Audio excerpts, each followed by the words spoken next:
Most founders design their first commission plan backwards. They start with what they can afford to pay.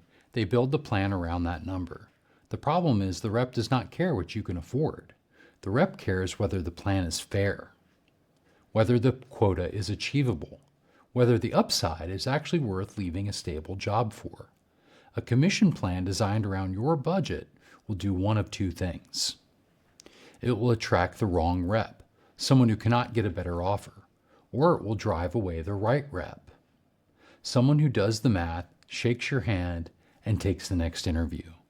Either way, you've spent 6 weeks recruiting for a role that does not produce a hire, and the business stays stuck. Today, I'm going to show you the 4 components of a commission plan your first sales rep will actually trust, and how to build it before you post the job, not after you find the candidates.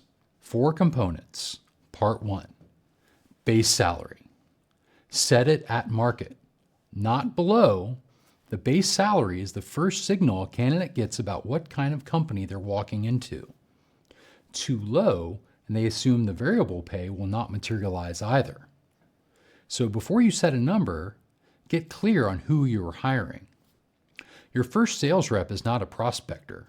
They are a closer, someone who takes the selling you've been doing yourself and runs the full cycle without you in the room. You pay a closer like a closer, not an entry-level rep who only books meetings. Here's the part that matters, because it's the structure you need to understand, not a single figure. A first closer is typically built on a 50-50 split, half guaranteed base, half variable, tied to what they actually close. The base is the floor of trust. The variable is the real offer. But treat that as a moving target. Compensation shifts every year. Pull current numbers before every single hire. Part 2. The commission rate. Tie it to gross margin, not revenue. Most first-time founders set commission as a percentage of revenue, the total deal value that comes in the door. The better approach is to tie commission to gross profit, what the deal actually earns you after the cost of delivering it. A starting range for B2B companies is 10 to 15% of gross profit per closed deal. Treat that as a starting point, not a rule. Adjust for your deal size and your sales cycle, and back that exact number out of on-target earnings you set for the role. The commission plan builder on my site runs the math for you. One more thing. Define in writing which of the items are commissionable before the rep starts. Ambiguity about how commission is calculated is one of the fastest ways to destroy trust with a rep you just hired. Part 3. Quota. Set it at 2 to 3 times OTE. On-target earnings is the total compensation the rep earns when they hit 100% of the quota. Base salary plus variable pay. The quota should be set so that at 100% attainment, the company is winning significantly. The standard ratio is 2 to 3 times OTE and gross profit contribution. Here's the math using the same rep we've been building. Say the base is $90,000 and the target variable is $60,000. That is an OTE of $150,000. At 2 to 3 times ratio, that rep's quota should generate $300,000 to $450,000 in gross profit for the business. If your margin cannot support that return at reasonable deal volumes, the hire is not ready yet. A quota that fails the math test does not become achievable because you hired a better rep.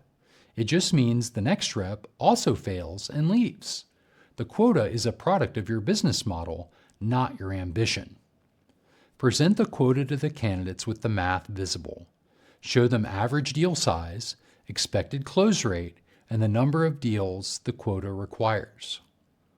A rep who understands how the number was built trusts it more than a rep who just handed a target. Part 4. Ramp period. Very important. The ramp period is the first 90 days after a new rep starts, where they are learning your product, your ICP, your sales process, and your market. During ramp, most companies pay commission on a reduced quota. 50% of full quota in month 1, 75% in month 2, 90% in month 3, and then 100% starting in month 4. That is not charity, it is math and it's management. A rep who is stressed about making quota in week 2 is not learning the process. They are scrambling for any deal they can find. Scrambling produces bad sales habits. Skipping qualification, chasing the wrong prospects, discounting early, rushing the close. Those habits are hard to unlearn and expensive to correct. The ramp period gives you 90 days to teach the rep how you sell before holding them to a standard. Document the ramp schedule before the offer goes out. Define what triggers the move from ramp to full quota. Usually a specific date, not a performance milestone. Verbal agreements about ramp create disputes, when written agreements create clarity. Include it proactively. It signals that you understand how sales onboarding works. Build the commission plan before you post the job, not in the offer conversation, not on a handshake, before the first candidate conversation happens. A candidate who asks about comp and gets a clear, written, math-backed answer concludes that you know how to run a sales organization. A candidate who gets a, "we'll figure it out together," concludes that they're taking a risk on a company that has never done this before. The Commission Plan Builder Worksheet will walk you through this math step by step. It's free at ricerevenue.com/foundertools.